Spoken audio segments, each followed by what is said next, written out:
Honorable Chief Minister, sir, thank you again for gracing us with your presence. Despite a very, very, very hectic schedule, we really, really appreciate it. So, I first met you at the World Economic Forum in Davos earlier this year. And so, where you were attended as well. So maybe you can start us off by sharing your thoughts on the event and what were your key takeaways from it? Thank you, Ajit. First of all, let me congratulate NTT for this great endeavor, and I think it's going to change the entire ecosystem in the state.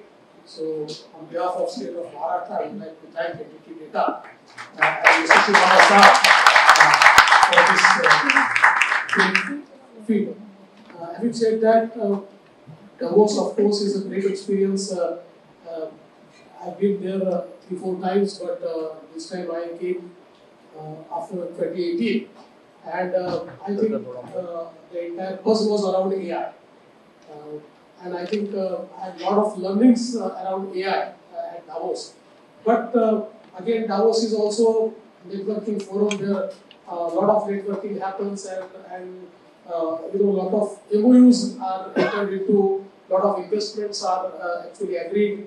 So for us, this Davos trip was, I think, very successful because we actually entered into 56 MOUs worth $183 billion. So I think that was a record in the history of Davos, that one single state is gathering so much of investment. But I think apart from that, the portfolio of our investment, if you look at, it's mostly around new industries, Industry 4.0, it's into data centers. So I think around AI, a lot of investments are coming to the state of Maharashtra.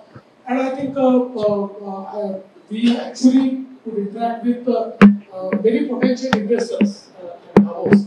So it's not just that we hit the MOUs there, but post Davos, actually a lot of things are happening.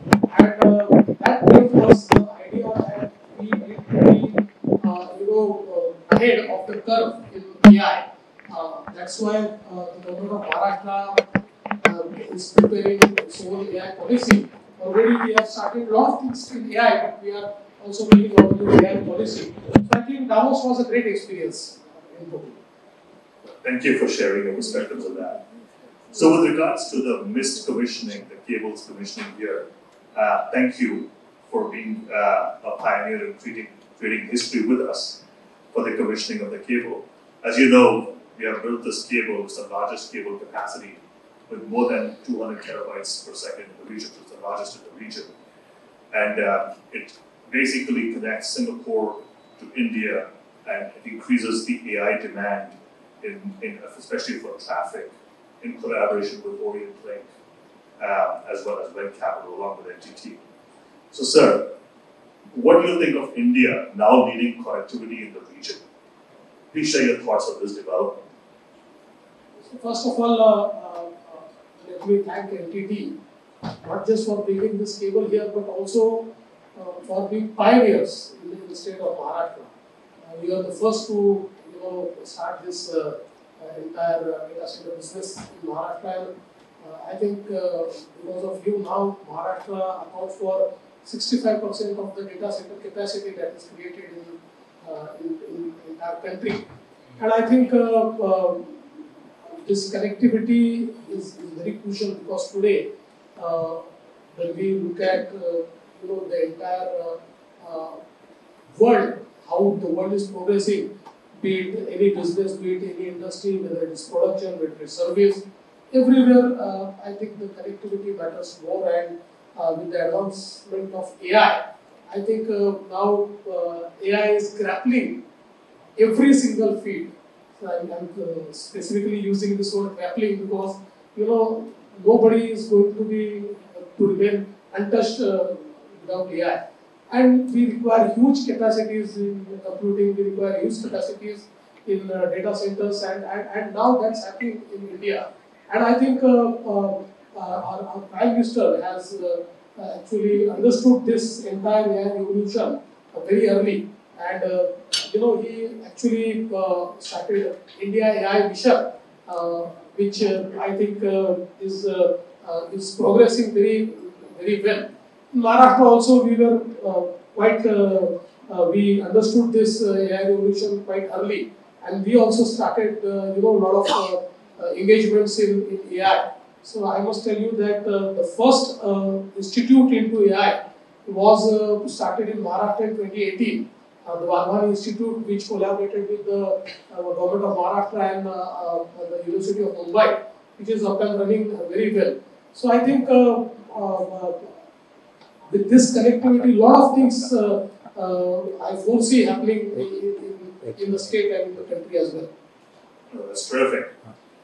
So speaking of AI, staying on the theme of AI, how does, in your view, the Maharashtra government, what plans are there to embrace the developments in AI?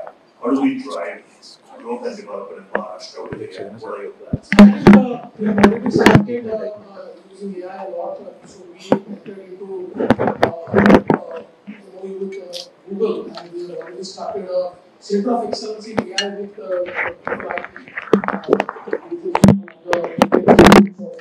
India, and we are using now AI in our government. We actually deliver 500 services, so we are using AI. Recently, we have also entered into a MOU with Meta, and Meta will be providing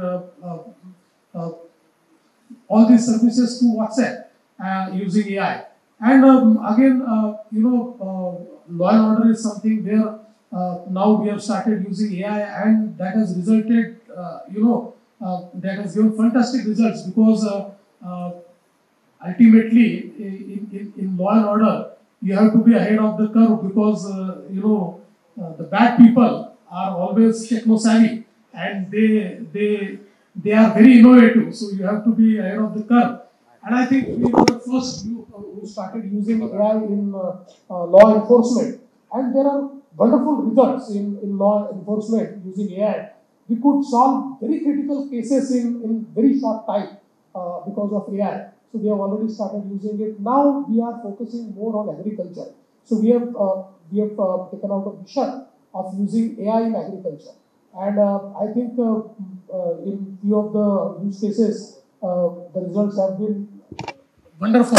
I mean, just to tell you that a few of the institutions actually used AI in sugarcane cultivation, and their yield became double, because all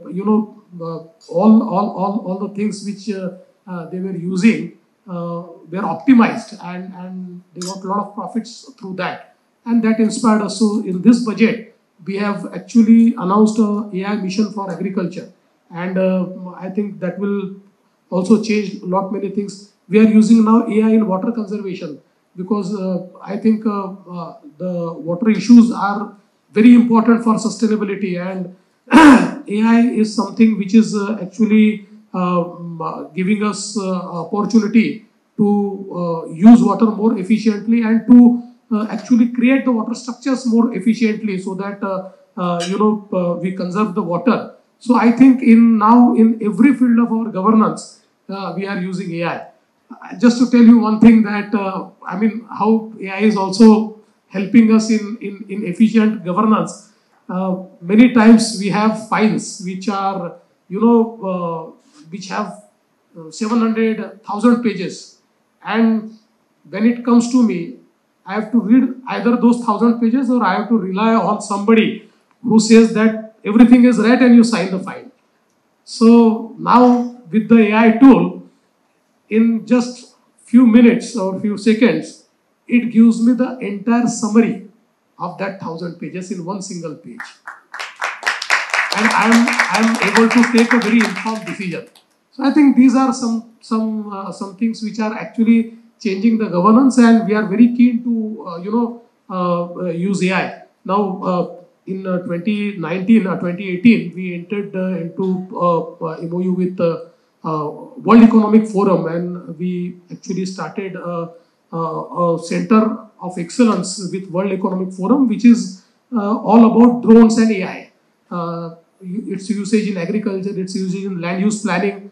So that's also going on well. So I think land use planning is also one thing where AI is working great. Yesterday, Kaustubh is here and there was a presentation in front of Kaustubh whereby, you see, if you ask any developer in Mumbai, what is your problem? He'll say that, a lot of time is taken for approvals.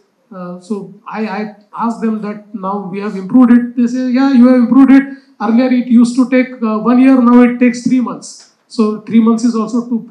But today AI has created a tool whereby, approval can be given in minutes, just few minutes. If everything is right, it actually scans everything. It says that this entire plan is according to the development control rule and this plan can be approved. Now, we want to develop such, instruments so that our efficiency is increased and, it not just increases efficiency, it also increases accountability, it also increases transparency. So I think AI is something which is going to bring a lot of accountability, transparency and efficiency, and we have already started that. Wow, there's some incredibly powerful and inspiring stories. I have to say, sir, that a lot of our enterprise clients can learn from this. So, AI is not possible if we don't have data centers. And, data centers need green energy to be sustainable. So I know that is very near and dear to your heart as well. So what are your plans for promoting sustainability in the state? And how do you envision Maharashtra sort of leading the way for India in this space? I think that is very important because our Honorable Prime Minister has announced, very ambitious plan to go green. And by 2030, India has to have a mix of at least 50% of renewables in its total power mix. And Maharashtra is one of the very important states because from the generation and from usage point of view, Maharashtra is one of the biggest generators of power and it is one of the biggest user of power as well, being a very industrialized state. And that is why we started, going green, and we first created agriculture solar company, because in agriculture actually we provide 16 gigawatt of power to our farmers, and we thought that at first we will actually in our transition we'll first go to solar power, and I'm very happy to share that by end of 2026 entire 16 gigawatt of power which we supply to agriculture will come from solar. And we have actually done a lot in solar, in wind, in pump storage, because we have Western Ghats. And in Western Ghats, we have many sites where pump storage schemes can be actually created. So we have actually entered into MOU worth 54 gigawatt in pump storage. And I think as of now, I would say that by 2030, today we actually generate 35 or use 35 gigawatt of power. By 2030, our usage will be 75 gigawatt. But having said that, by 2030, our 52% power will come from renewable. So today it is only 25%. So when we are increasing our consumption and our generation, we are increasing it more into renewables. And now for data centers, we are also thinking of going towards small modular nuclear plants, which is I think something which can solve the problem of the data centers, because data center need a lot of power, and I think it has to be very sustainable power. It has to be continuous power. So for that, we are also looking towards many alternatives. But I want to assure you and all the people who are into the business of data center that will provide you power and will provide you green power. So that is indeed music to our ears, because similar to you, the state of Maharashtra, we have announced that we will be 100% renewable in our data centers by 2030. So we absolutely need you and need all these policies and technologies in place. So I'm going to change gears a little bit, and I'm going to ask you, a few personal questions, sir. Yeah. So you are known for your active and fit lifestyle. So could you share us some tips on how you stay so fit and active? So that's question number one. And second, we are in Mumbai. And Mumbai is the home of Bollywood, which is probably one of the biggest exports in the world. So what was the last Bollywood movie you watched? So first of all, since my childhood, I have been battling with obesity. But having said that, I mean, for me, telling something about fitness is like a first-class cricketer telling about how to play globally or how to play in an international match. But I think for me, I've tried to stay fit by keeping a very nutritious diet and by adhering to certain good eating habits. Because ultimately, after doing so many things to reduce my weight, I understood that the key is what you eat and how you eat and when you eat. And that's what I have been doing for past few years, and that has helped me a lot. My weight has gradually gone down, and it's not increasing is something which is great for me. For physical fitness, I think this is my mantra. But for mental fitness, I would tell you that my mantra is that I like Bollywood music, and whenever I get time, whenever I am traveling, I listen all the Bollywood songs, whether they are old, whether they are new. I'm very, I'm very distressed by the Bollywood songs. So that is something which keeps me absolutely sane. And so far as last movie you are asking, the last movie I saw is Chhawa. Chhawa I saw, and I think I must congratulate the director and also the story writer, because you see, Chhatrapati Sambhaji Maharaj is one hero who has been mostly misunderstood by the historian. And I think it was effort first by Mughals and then by Britishers to wipe out the legacy of Chhatrapati Shivaji Maharaj. And that is why a lot of misconceptions were floated against Chhatrapati Sambhaji Maharaj. Chhatrapati Sambhaji Maharaj was a great warrior. I must tell you that he was a great warrior, he was a great scholar. He knew 11 languages, which includes Sanskrit, English, every language. 11 languages he knew Farsi, he knew Arabic. He was a great scholar, he was a great poet, he was a great writer. But ultimately, just to wipe out his legacy, I think his history was distorted. But thanks to Chhawa, that history has been actually the true history of Chhatrapati Sambhaji Maharaj has been told in this movie. So I think that my last movie was Chhawa, and I'm very happy that I saw that movie, and I would urge everyone to go and see that movie. So I have to say, I went for college here locally, right, in Mumbai, and we have a WhatsApp group of our college roommates and colleagues, and we have had a very nice discussion about the movie on our WhatsApp group. So I've personally watched it. It's a great movie. If you haven't watched it, you should watch it. So lastly, sir, we have a pretty esteemed audience, from the industry as well as the ecosystem here. Any messages you would like to convey to them today? I would say that all of us know that India is the idea whose time has come. And so is Maharashtra. I think it is a time when Maharashtra is actually going ahead with a great pace. And we want to take everybody along with us. I think it is a time when you should not miss investing in Maharashtra. It is a time which is best to conduct business in Maharashtra. And I would like to assure you that conducting business in Maharashtra will be one of the greatest experience. And we are here not to, regulate. We are here not to just govern. We are here to handhold. We are here to partner. So all the investors who come to Maharashtra are our partners, and we are there to troubleshoot for them. I think today, when you look at technology, when you look at AI, when you look at fintech, so many things are happening in Maharashtra.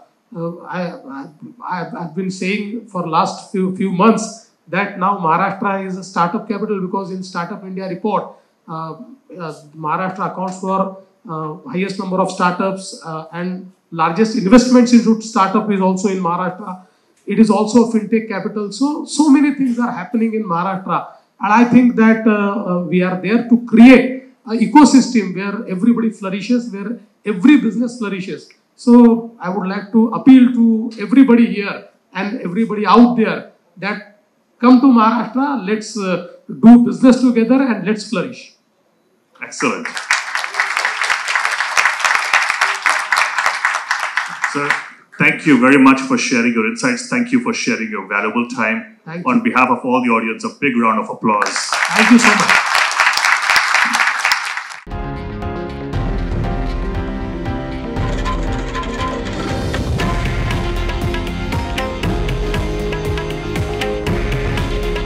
हे आहे देशातील number 1 news network आणि आपण पाहत आहात TV9 Marathi.